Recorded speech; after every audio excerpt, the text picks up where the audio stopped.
56-year-old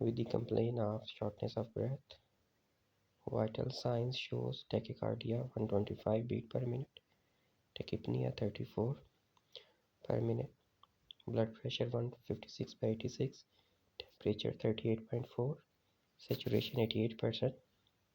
He is known case of diabetic and hypertensive from last 10 years and had a CV 5 year back. He is on tablet losartan 50 mg, Ryzik 20 mg BID, Humulin R and Humulin N 30-20 unit.